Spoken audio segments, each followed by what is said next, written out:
বাংলাদেশে ছুটে এসে ঘর বেঁধেছেন থাইল্যান্ডের এক তরুণী। দর্শক, এ বিষয়ে বিস্তারিত থাকছে ভিডিওতে, তাই অনুরোধ করব ভিডিওটি না টেনে সম্পূর্ণ দেখার। প্রেমের টানে বাংলাদেশে ছুটে এসে ঘর বেঁধেছেন থাইল্যান্ডের এক তরুণী। গত 7 ডিসেম্বর থাইল্যান্ড থেকে বাংলাদেশে এসে ধর্ম ত্যাগ করে প্রেমিক ওসমান গনি রাজকে বিয়ে করেন তানিদা নামের ওই তরুণী। ইসলাম ধর্ম গ্রহণ করে নাম রাখেন খাদিজাতুল কোবরা। বর ওসমান গনি কক্সবাজারের মহেশখালী উপজেলার মাতারবাড়ি ইউনিয়নের 7 নম্বর ওয়ার্ডের মাইসপাড়া বাংলাবাজার এলাকার ব্যবসায়ী জাবের আহমেদের ছেলে। গত 12 ডিসেম্বর ওই বাড়িতেই বিয়ে সম্পন্ন হয়। বিয়ের পর শ্বশুর বাড়িতেই আছেন খাদিজা। পরিবার সূত্র জানায়, কয়েক বছর আগে ফেসবুকে ওসমান গনি রাজের সঙ্গে পরিচয় হয় থাইল্যান্ডের তরুণী তানিদার। মেসেঞ্জারে ভাবের আদান প্রদান করতেন তারা। এভাবে বছর পার হতেই তাদের পরিচয় গড়ায় প্রেমে।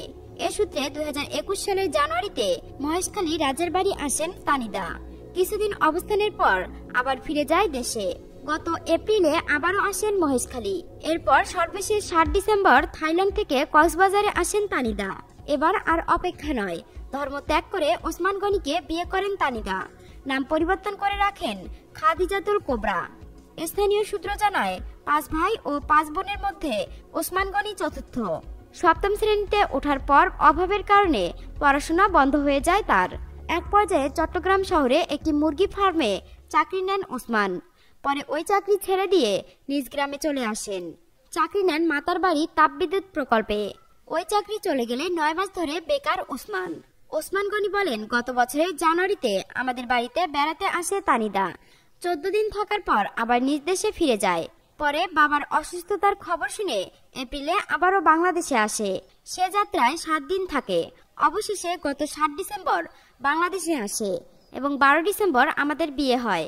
সে ইসলাম ধর্ম গ্রহণ করলে নাম রাখা হয় খাদিজাতুল কোবরা। তানিদা থাইল্যান্ডে চাকরি করেন উল্লেখ করে ওসমান বলেন, 1 মাসের ছুটি নিয়ে বাংলাদেশে এসেছেন খাদিজা। 1 মাস পর আবার থাইল্যান্ডে চলে যাবেন, তবে মাঝে মধ্যে ছুটি নিয়ে বাংলাদেশে আসবেন। দর্শক, এখনকার মতো এখানেই শেষ। পরবর্তী আপডেট নিউজ পেতে আমাদের সঙ্গেই থাকুন। ধন্যবাদ।